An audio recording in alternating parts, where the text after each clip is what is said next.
Sound travels at about 760 miles per hour, or 340 meters per second.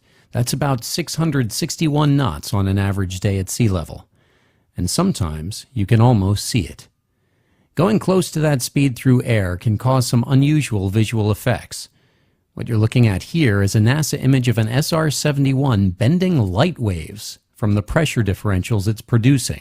Air's pressure and temperature both drop when airspeed increases. Rapid changes in density can be enough to bend light like a lens. How does it happen?